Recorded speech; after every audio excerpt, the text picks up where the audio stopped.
Okay, so we all know the AI revolution is in full swing, right? But here's the thing.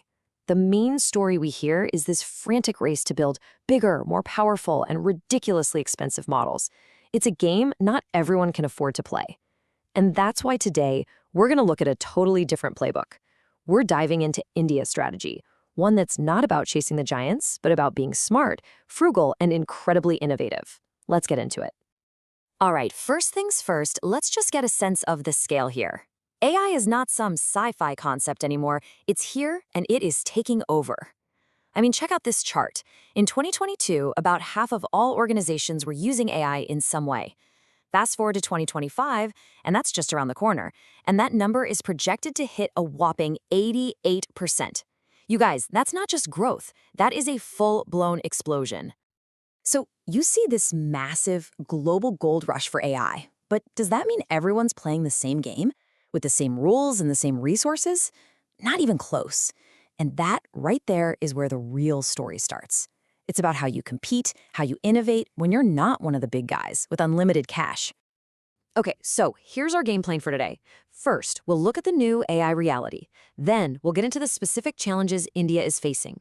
After that, we'll explore their really interesting bottom-up blueprint.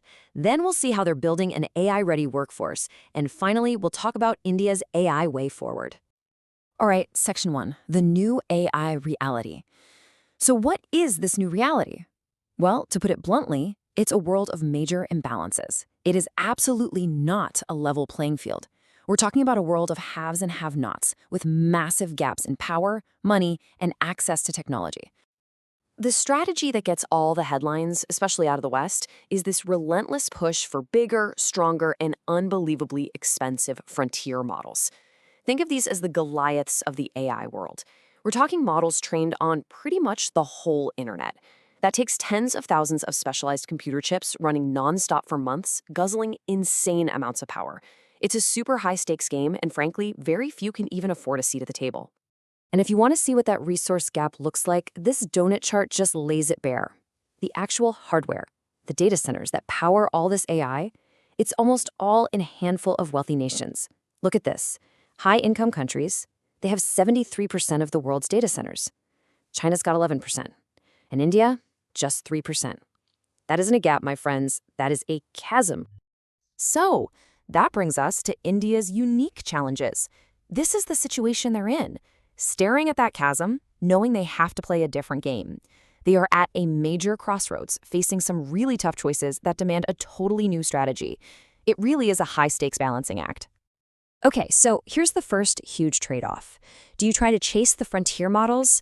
Do you pour your limited money and talent into that never-ending race for the biggest, most expensive AI? Or do you pivot?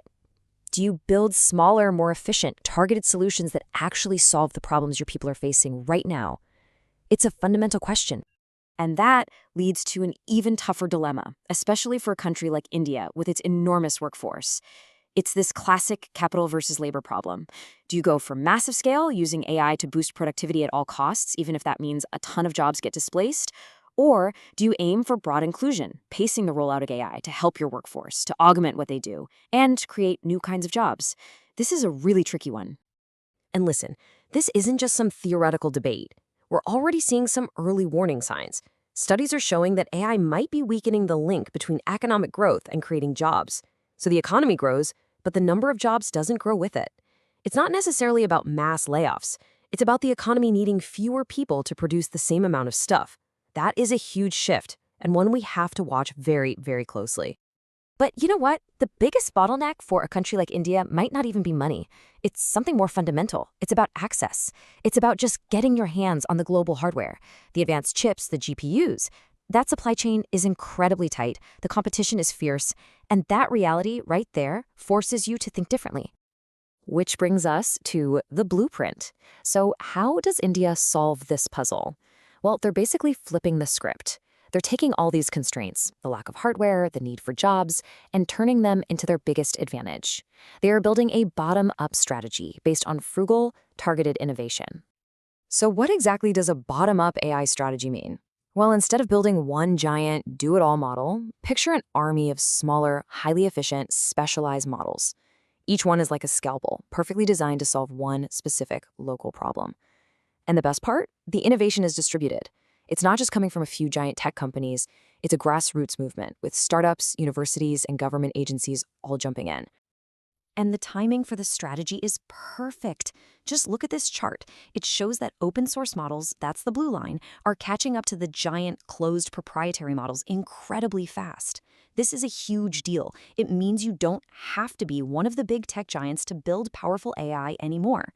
This opens up a massive opportunity and makes India's bottom-up strategy not just viable, but potentially a game changer for the whole world.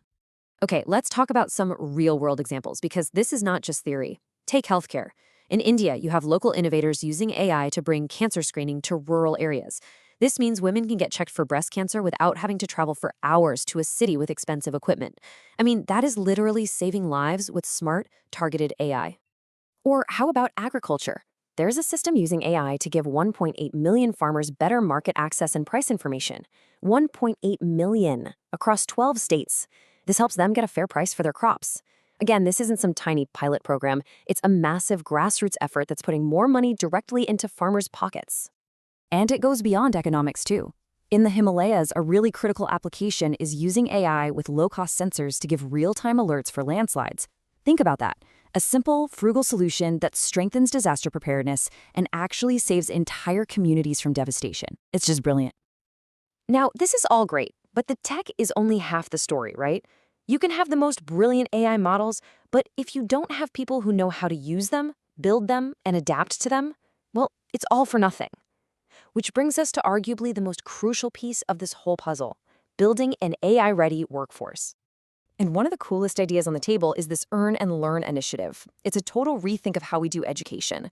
The whole idea is to break down that wall between school and the real world, so students actually get integrated industry fellowships while they're still in high school or university. They're getting paid work experience and academic credits at the same time. This creates a seamless path from education straight into a good job. You graduate ready to go on day one. So what kind of skills are we even talking about here? Well, as AI gets better at all the routine number crunching stuff, our uniquely human skills become our superpowers. You can see what employers are looking for: adaptability, problem solving, being able to work with other people, communication. These are the things AI struggles with: the creative, the collaborative, the human stuff. And here's something that might surprise you, something that goes against the whole robots are taking our jobs narrative. There's this quote from the research suggesting that AI could actually increase the demand for roles that are experience intensive. Think about jobs that require deep human experience and a personal touch: nurses, teachers, skilled craftspeople. So ironically, in a world full of artificial intelligence, our humanity could become our most valuable professional asset.